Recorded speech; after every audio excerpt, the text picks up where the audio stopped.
Hello, my fantastic friends. It is Jess here from the Scrappy Sisters, and thank you for joining me for a Kitaholic Kits design team layout. So for this layout, I decided what better to do than to resort back to that ever popular grid style layout. So on my silhouette cameo, I drew up the grid and cut out some stitching holes and stitched, as you can see there, 3 vertical lines and 3 horizontal lines to make myself a little grid background. The reason why I did it on my cameo was I find it quicker and easier than piercing the holes myself.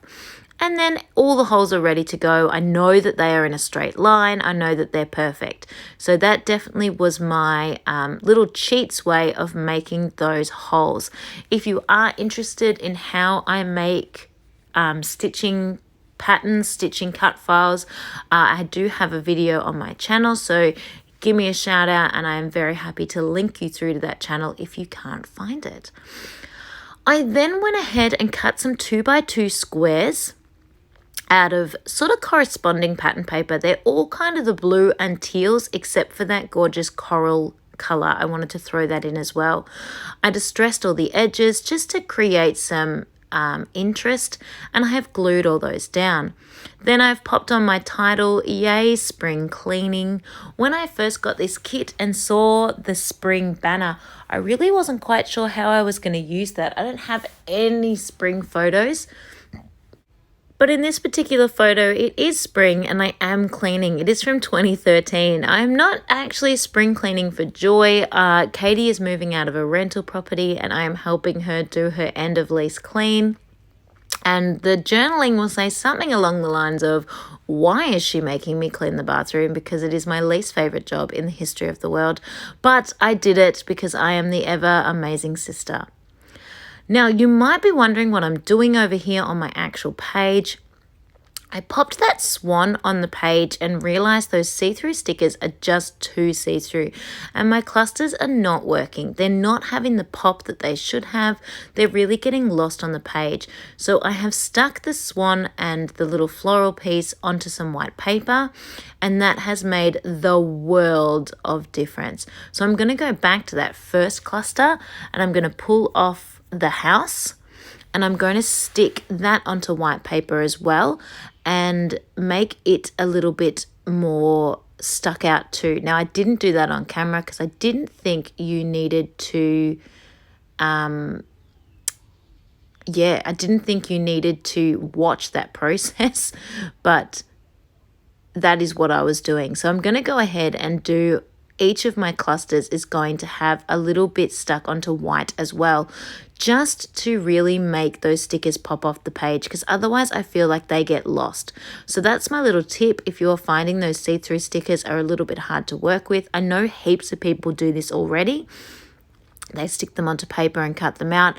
Yes, that extends the process a little bit, but it certainly makes those stickers more usable. So that is definitely the way I will be going with pretty much most of the rest of the stickers in my sticker book, because I want to be able to see them. In fact, I am very strongly contemplating sticking all the rest of my stickers on white paper and just sitting in front of the TV and cutting them all out and having them be like pieces of paper ephemera, having them ready, just because I think that's the way I'm going to be able to use them best. Now I stuck down that little blue hello and decided it needed to be up on foam. So I'm going to pop him up on foam and stick him down on the page up on foam because I think that looks a little bit nicer there.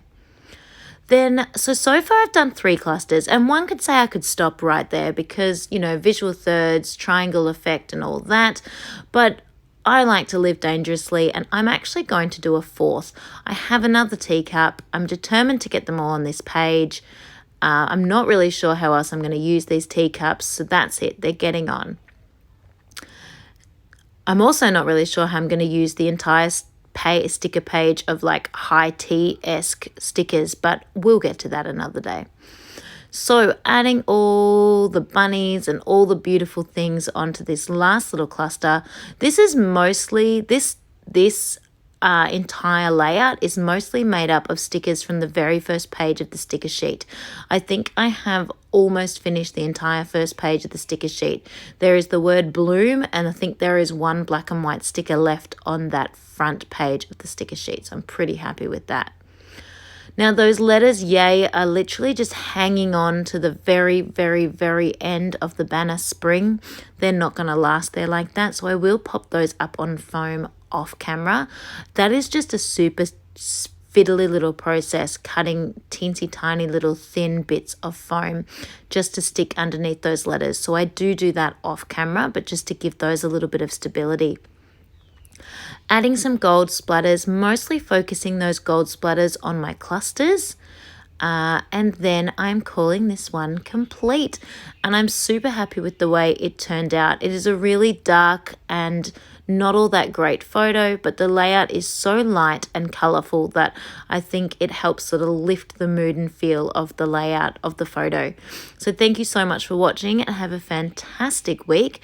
And I can't wait to see what you guys are all creating with your kits for this month. Thank you everyone, and I will see you all next time.